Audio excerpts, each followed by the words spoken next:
వి gold trusted gold buyers తాకట్టులో ఉన్న బంగారాన్ని విడిపించి ఈ రోజు ఉన్న మార్కెట్ ధరకే కొనబడును. మరిన్ని వివరాలకు సంప్రదించండి 7771077720.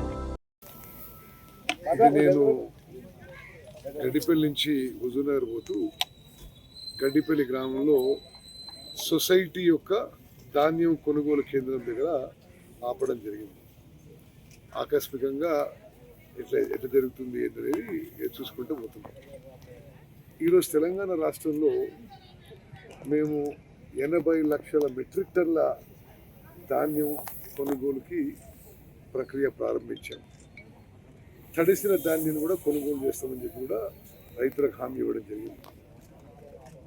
భారతదేశంలో స్వాతంత్రం వచ్చిన తర్వాత స్వతంత్ర భారతదేశంలో 29 రాష్ట్రాల్లో ఒక పంటలో ఇంత ధాన్యం ఒక ప్రభుత్వం కొనుగోలు చేసిన దాఖలాలు లేవు.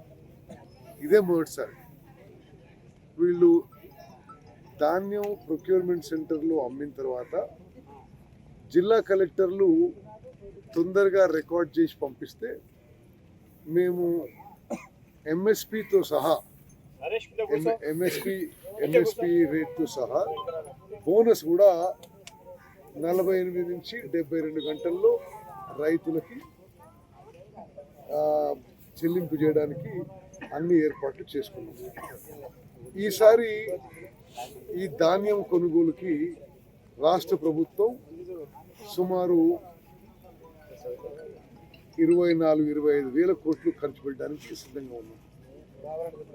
ఈ కొనుగోలు కేంద్రాల్లో రైతులకి అన్ని సదుపాయాలు ఉండే విధంగా కూడా మేము ఏర్పాటు చేయడం జరిగింది.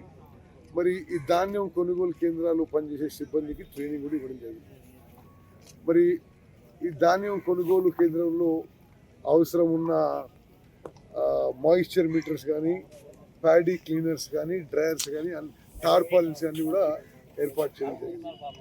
ఈ మాయిశ్చర్ మీటరు ఏ విధంగా మరి ఉపయోగిస్తారో ఒకసారి అగ్రికల్చర్ ఆఫీసర్ గారు, లేకపోతే మీరేంటిది సెక్రటరీ గారు ఆ పైనుంచి ధాన్యం చూసి మాయిశ్చర్ ఎంత ఉందో ఒకసారి ఇప్పుడే చెక్ చేయండి.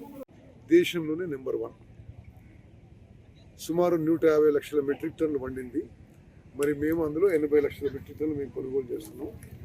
ఇంత పంట భారతదేశంలో ఏ రాష్ట్రంలో ఎప్పుడు కూడా ఒక పంటలో పండని విషయం కూడా మేము మనం చేస్తున్నాం.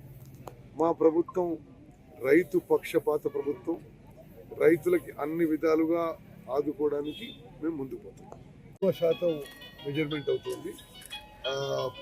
FCI కేంద్ర ప్రభుత్వం పెట్టిన నామ్స్ ప్రకారం 17% కానీ అంతకన్నా తక్కువ ఉంటే మరి ఎంఎస్పి ధరపై కొనుగోలు చేయడం జరుగుతుంది.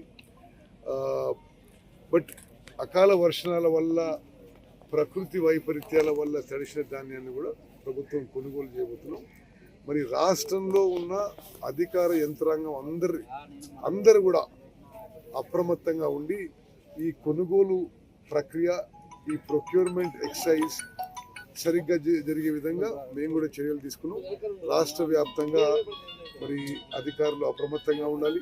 మరి ప్రజాప్రతినిధులు కూడా ఈ విషయంలో చురుగ్గా యాక్టివ్గా పాల్గొని ఎక్కడికక్కడ ఏం జరుగుతున్న విషయం మాకు కూడా తెలియజేయాలి.